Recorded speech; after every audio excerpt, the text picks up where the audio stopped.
Assalamualaikum warahmatullahi wabarakatuh. Perkenalkan, nama saya Nur Hamidah dengan NIM 19080760027. Di sini saya akan menjabarkan mengenai analisis HACCP dari produk yang saya buat, yaitu saya membuat produk bubur sumsum. Nah, gambarnya bisa teman-teman lihat. Di sini ada deskripsi produk. Kategori proses merupakan pemasakan penuh. Produknya adalah bubur sumsum seperti pada gambar. Untuk komposisi produk ada tepung beras, gula merah, garam, air, santan, dan daun pandan. Karakteristik produk siap konsumsi. Untuk pengawatan menggunakan metode pemasakan sempurna, di mana pembuatan buburnya itu dengan benar-benar matang, yaitu tidak ada rasa bau tepung. Kemudian untuk mengemasannya bisa menggunakan mangkok, piring, ataupun cup plastik. Umur simpannya kurang dari 1 hari. Untuk kondisi penyimpannya disimpan dalam suhu ruangan saja. Nah, untuk konsumennya usia 6 bulan hingga lanjut usia. Bagaimana cara pendistribusiannya? Distribusi dilakukan secara sentralisasi. Kemudian di sini ada verifikasi diagram alir proses dari penerimaan hingga pendistribusian. Berikut adalah video pembuatan dari bubur sumsum. Baik, kita mulai dari bahan-bahan yang diperlukan, di mana di sini pertama ada tepung beras. Salah satu analisis bahayanya berupa fisik, adanya kerikil, batu, atau debu. Untuk pencegahannya perlu adanya pengayakan atau pemeriksaan kembali. Kemudian ada garam beja. Garam beja juga analisis bahayanya sama, adanya kotoran atau debu.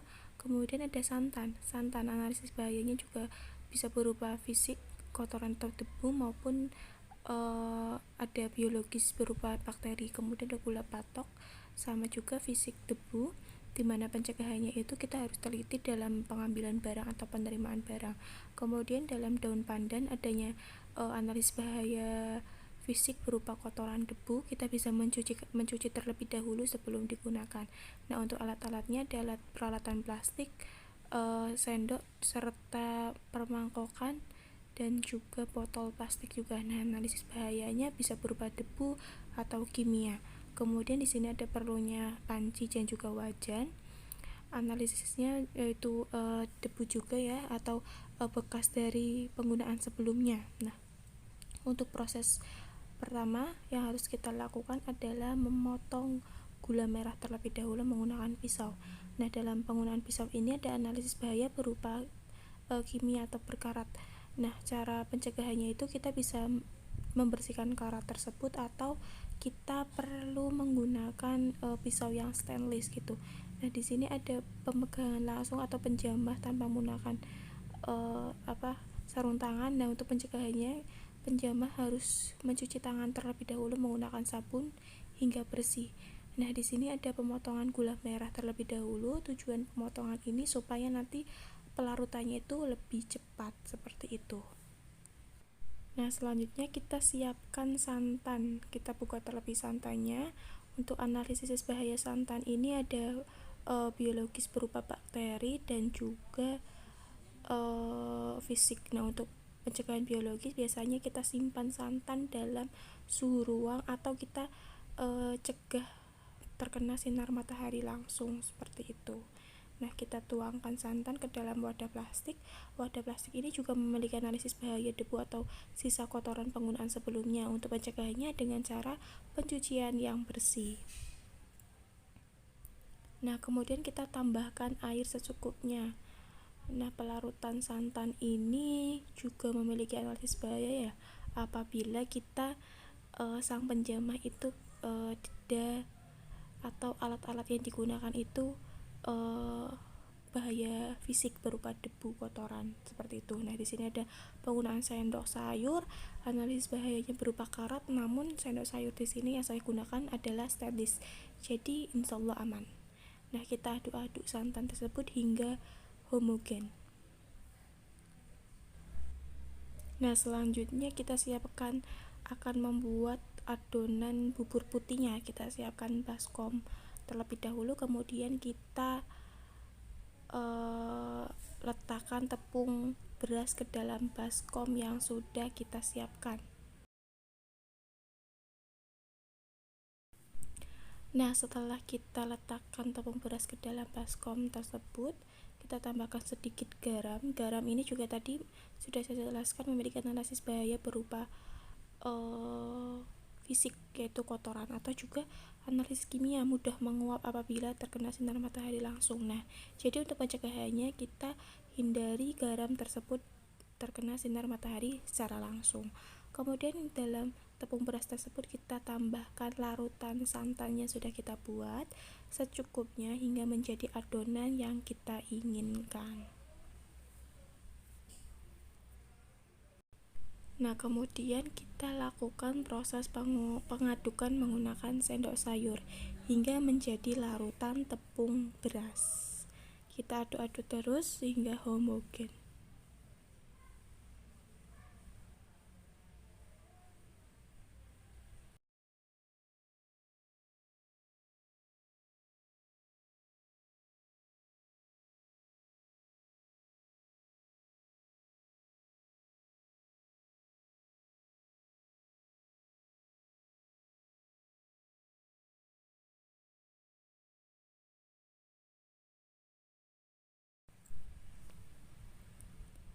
Nah, setelah itu kita akan membuat adonan bubur merahnya. Kita tuangkan gula merah yang sudah kita potong-potong tadi ke dalam wadah plastik yang kita sudah sediakan.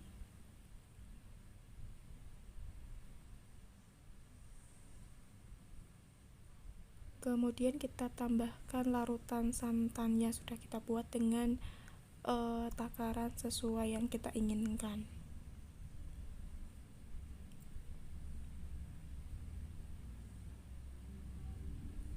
Nah, selanjutnya kita juga tambahkan sedikit adonan tepung beras putih tadi.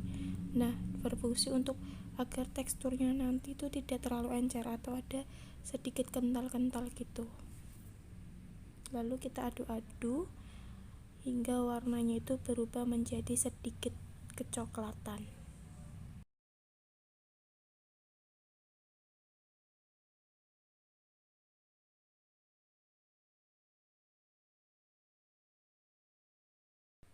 Nah, selanjutnya kita lakukan pencucian daun pandan tadi, di mana pencucian ini adalah suatu pencegahan dari analisis bahaya berupa fisik, debu, ataupun kotoran pada daun pandan. Selanjutnya untuk daun pandan tadi kita lipat menjadi lebih kecil, kemudian kita ikatkan dan kita masukkan ke dalam adonan bubur putih. Nah, fungsinya itu untuk memberi aroma yang harum dan rasa yang lebih gurih.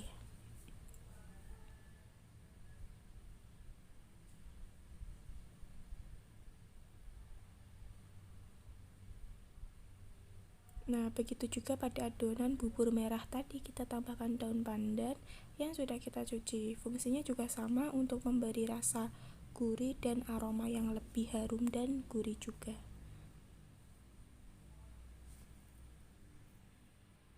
Nah, setelah semuanya jadi, kita akan melakukan proses pemasakan. Di sini kita nyalakan api terlebih dahulu. Kita akan memasak adonan bubur putih terlebih dahulu. Kita masukkan ke dalam wajan. Nah, dalam proses pemasakan ini sangat penting ya teman-teman. Yang pertama itu waktunya dan juga suhunya. Nah, waktu dan suhu itu harus panas, kemudian waktunya itu harus lama karena kita harus benar-benar memastikan bahwa adonan tersebut harus matang, yang mana ditandai dengan tidak adanya bau atau rasa dari tepung beras yang kita gunakan tadi. Nah, kita aduk-aduk terus secara terus-menerus, jangan berhenti mengaduk karena nanti akan menggumpal, nanti jadinya gosong. Nah, setelah kental seperti dalam video tersebut, ini tandanya akan segera matang. Kita harus senantiasa mencicipi ya teman-teman, bahwa ini tuh masih ada rasa tepung atau sudah tidak ada, seperti itu. Nah, ini adalah tanda-tanda sudah mau matang. Selanjutnya kita akan memasak bubur merahnya. Langkahnya sama seperti tadi, kita tuangkan adonannya.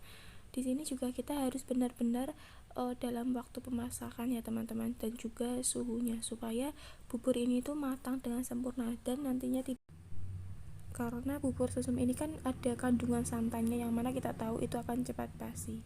Nah, setelah semuanya matang, waktunya kita pemorsian. Di sini bisa menggunakan piring mangkok atau cup plastik. Nah, kita tuangkan bubur putihnya terlebih dahulu. Kemudian setelah bubur putihnya kita tuangkan, kita tambahkan bubur merahnya. Jadi susunannya itu bubur putih terlebih dahulu, baru bubur merahnya. Nah, jadi cantik deh.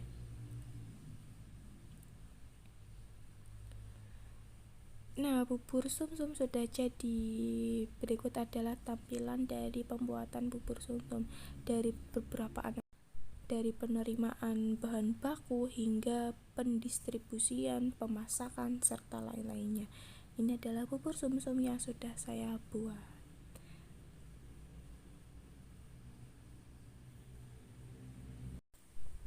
Nah, di sini juga ada identifikasi bahaya dari bahan yang saya buat secara lebih komplit. Jika tadi dalam video pembuatan adalah secara sekilas saja, di sini ada penjelasan pencegahannya juga, baik bahaya biologis, fisika maupun kimia dari bahan-bahan yang sudah saya gunakan. Nah, di sini juga ada analisis bahaya dari alatnya, sama seperti tadi, disertai pencegahan baik bahaya biologis, kimia maupun fisika dari alat-alat yang saya gunakan. Kemudian di sini ada penetapan CCP yang sudah saya buat, di mana penetapan CCP ini berdasarkan alur keputusan seperti dalam video. Nah, kemudian ini adalah sepenggal rencana penetapan CCP dari keseluruhan yang saya buat. Nah, seperti itulah analisis HACCP yang saya buat. Terima kasih, mohon maaf apabila ada kesalahan. Saya akhiri, wassalamualaikum warahmatullahi wabarakatuh.